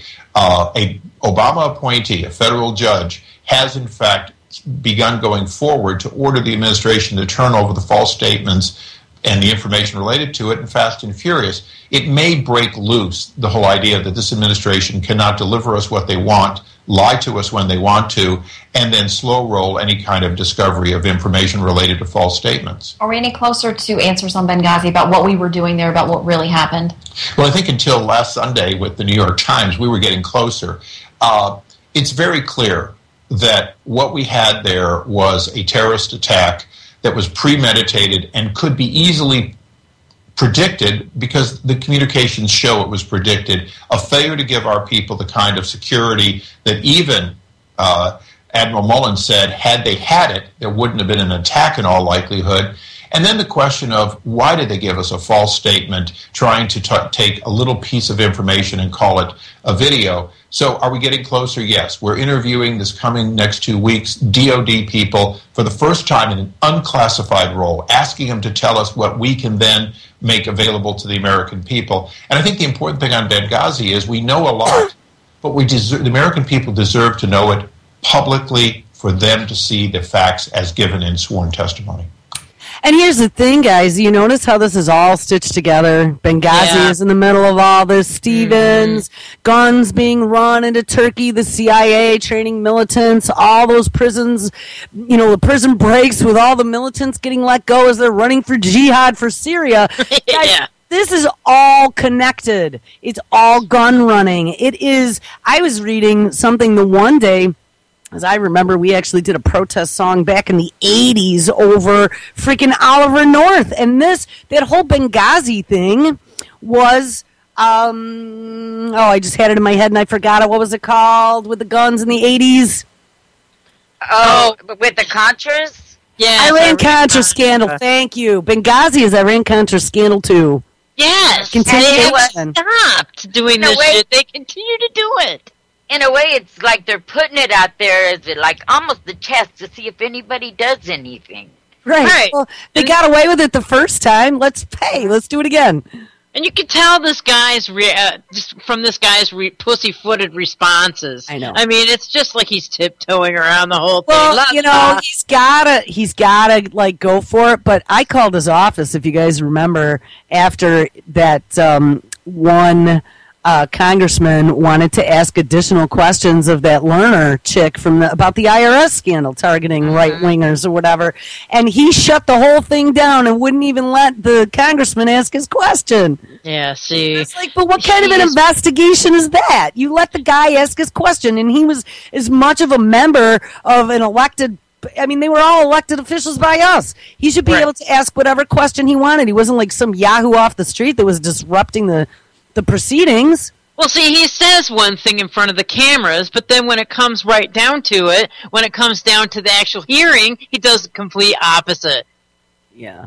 So. You know what I mean? I mean, that's just this. They're so freaking transparent. It's just retarded. I can see right through this guy's BS. I mean, he's really going to get response from the Department of Justice. He's going to get them to give over some information to the American public. Sure you are, asshole. Sure. Yeah, and the story never continues. I know. It just it's just camera postulation. It just makes me sick.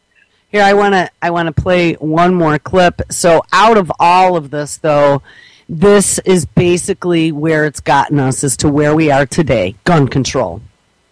The UN wants gun control. We had yesterday, Walter, Saturday mornings, 10 a.m. Eastern, Solvener event. Saul, we love Saul. He dropped a video into chat yesterday afternoon that I watched I think I watched 50 minutes of the hour and some odd minutes before I had to run. It was amazing. It was G. Edward Griffin talking about the plan to become a new world order and how they're going to make it happen. And guys, this was done in the 1960s. He gave a lecture, and I have to tell you, it is exactly what they are doing. It was so sobering. And he even he started the whole thing out talking about Russia and the United States and how we're adversaries, but we're not really adversaries. We're kind of butt-rubbing in the background, but we have to make it look that way. Exactly. And guys, it's exactly what we've been saying. And they said when the people start getting unruly, that's when they're going to fire it up and make it like the U.S. and Russia are having some big altercation to then make us want the United States to militarize more and clamp down on things to keep us safe. It's the whole fear component. This is what they're doing on a local scale, on a national scale, and on a global scale. It is all freaking stops are pulled out right now. So, end result is going to be to disarm the people around the world, to quell protests, to shut the F up. And they will do it, at least in this country, using mental health. And guys, this just passed the House in Rhode Island. Maybe. State House with that story. Nicole. John, just last night, the House unanimously voted in a meeting here to pass this bill through. It would send the name, age, gender, and ethnicity of anyone that the court has deemed mentally ill to a federal database. Walk into Universal Firearms Limited in Wakefield for a gun, and you'll be subject to a background check. A new bill just passed by the House would add names to the list of people who can't get their hands on one of these. This law will ensure that anyone who is adjudicated in court as being seriously mental ill, dangerous to him or herself or others, will not be able to buy a weapon. The new bill would not enter any personal, medical, or mental health information into the federal system. Instead, only the names, ages, genders, and ethnicities of those deemed mentally ill in a courtroom would be sent to the National Instant Criminal Background Check System, known as NICS. I think every good firearms dealer is going to agree that it's a bill we needed long ago. Why will we deny the knowledge of knowing who we can and cannot sell? And that's what it amounts to. When it comes down to determining exactly who falls into the category of mental illness, many gun enthusiasts are concerned about where to draw the line. I'm going to just stop for 1 second. That's exactly my issue with this. I don't want whack jobs running around with guns as much as anybody else doesn't, okay? If you are completely off your rocker, you probably shouldn't have a firearm. I hate to say it, but you probably shouldn't. You know, I mean, do you really have you ever met someone who was totally off their rocker? Yes. Completely off the rocker. Oh, yeah. Absolutely. So you probably don't want them having a firearm. Now, constitutionally, the Constitution doesn't say anything about your right to bear arms except if you're completely off your rocker. Right. Okay, so there's definitely an issue there, but on the flip But they side... still can get them illegally. Well, they most certainly can, and I doubt that it's that difficult. The law doesn't make... It doesn't... In that sense, the law doesn't mean shit. But here's the thing. My issue with all this bullshit is it's all subjective. Now, they're saying that you've been declared in court as mentally ill. But if we took a look at that new boxer bill that's been introduced to the feds, where you could have a family member see something and say something and call and say that you are mentally unstable and have them cut a warrant and take your firearms away. That's huge. On hearsay. And that's huge. Like we talked about, hey, what about a pissed off spouse? There you go. You know what I mean? Or an ex decides to see something, say something, and screw you up. Or you pissed off your next door neighbor. Mm-hmm. Yeah. Dog poops on your lawn. Exactly. Yep. Exactly. So now you're on a list? So here, I'm going to finish playing this. There are concerns the proposed gun law may have some gray areas. Well, should we be able to tell a veteran that served a country that has post-traumatic stress that they can't have a firearm? I don't think that's right.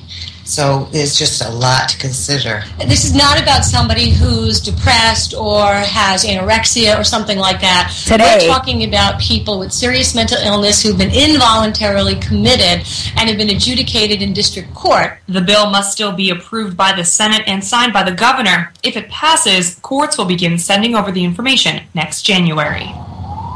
Now, it is important to mention that this bill does not affect anyone who's voluntarily sought help for mental health issues.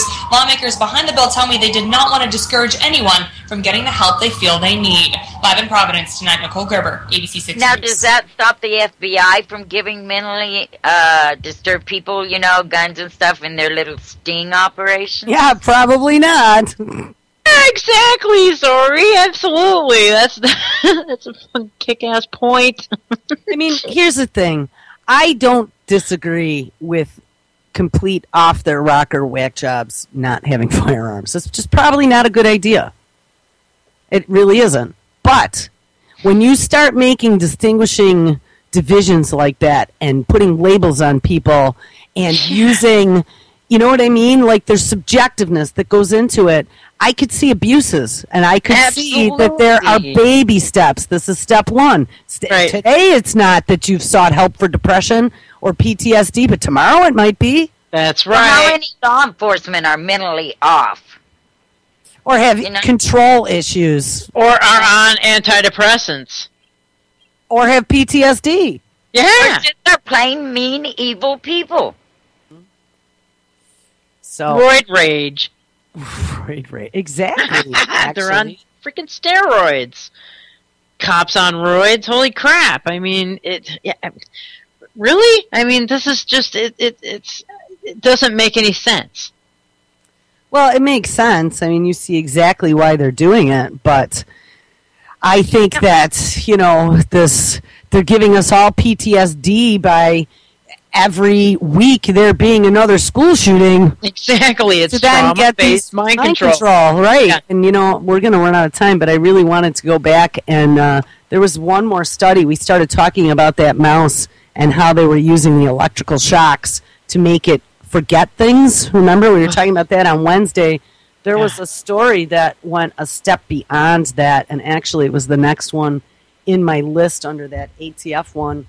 This was an activist post story, and I was actually quite proud of myself because we ended that show on Wednesday, or maybe it was last week, I don't know, they all bleed together, talking about that being trauma-based mind control, and this guy who wrote the story, this Nicholas West, actually said the same thing, and this story came out a few days later.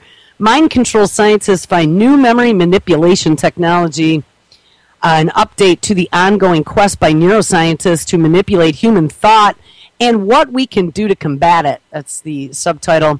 Wow. Nicholas West activist post. The race to decode the brain continues and quickens by the day. A wild array of new possibilities are opening in the field of mind control. The mind control of the future forgoes all pretense at indirectly altering perception through media and politics, or even mind-altering drugs and environmental toxins. The mind control of the future goes straight into the direct programming and rewiring of the human brain. This is this whole brain project we've been talking about. Yep.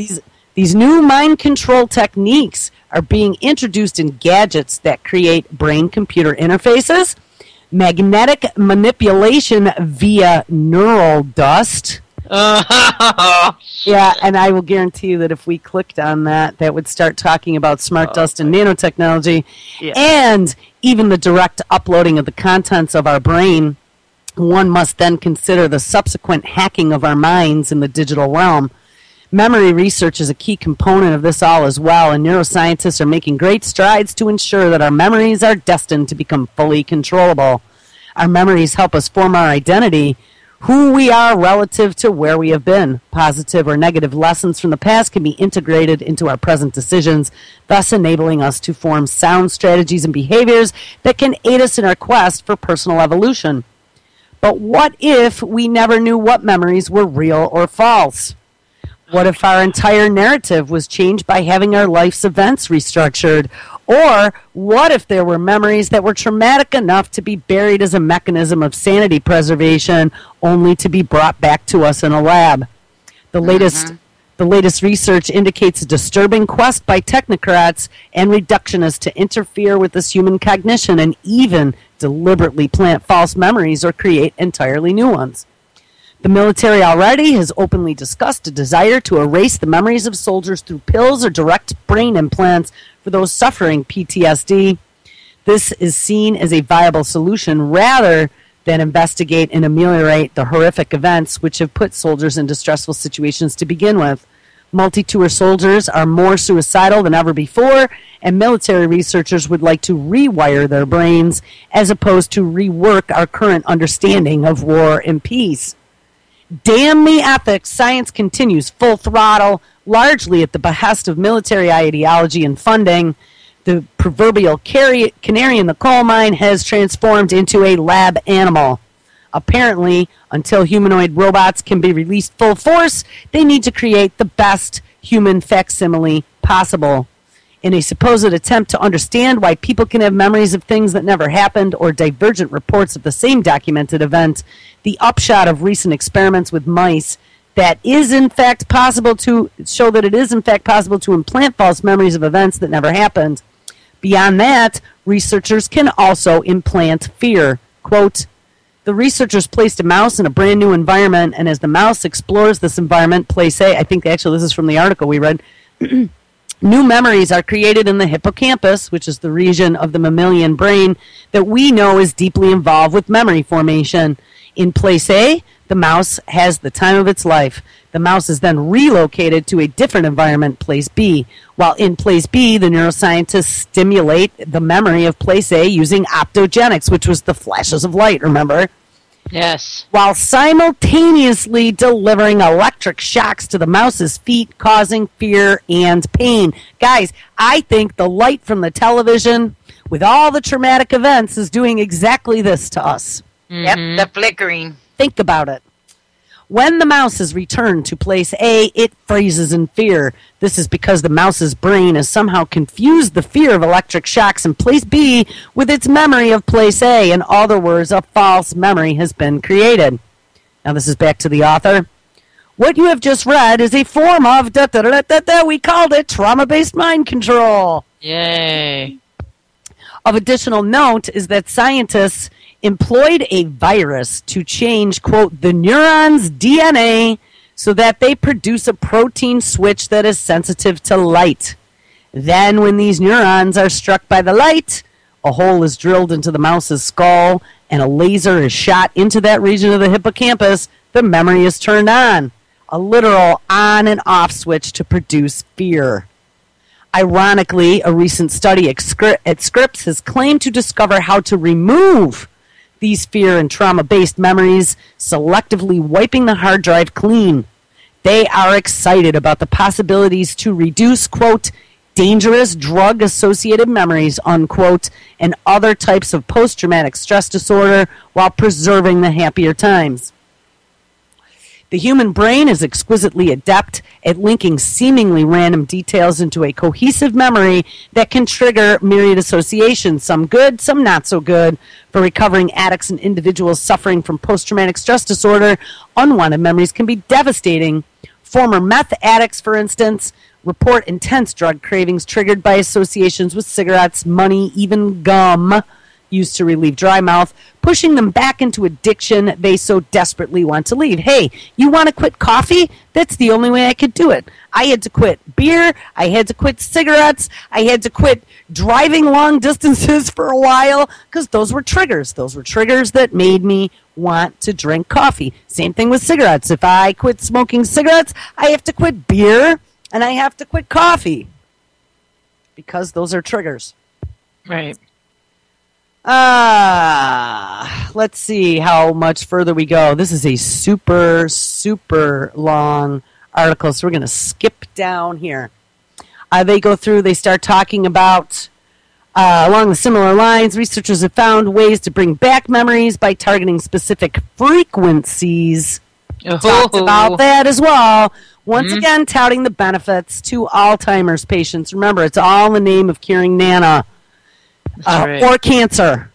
Scientists at the University of California, San Diego School of Medicine have erased and successfully reactivated memories in rats, offering hope that the same can be achieved in humans. The study published in the Journal of Nature is the first to show the ability to selectively remove a memory and predictably reactivate it by stimulating nerves in the brain at certain frequencies that are known to weaken and strengthen synapses. The work builds on earlier research on NMDA receptors.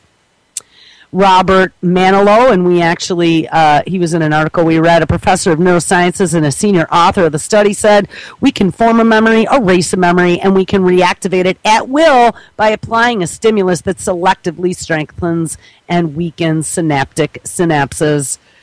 This part of the grand future of neuroscience, which is receiving funding from a $100 million brain project in the U.S. and another $1.3 billion committed by Europe. We are already seeing some very unethical applications, like seeking ways to make people eternally suffer by distorting one's senses of time. Remember we read that story? They can make you suffer and think that you've been in jail dying for 100 years or burning in a pit. Yep. I mean, this is just unfreaking real.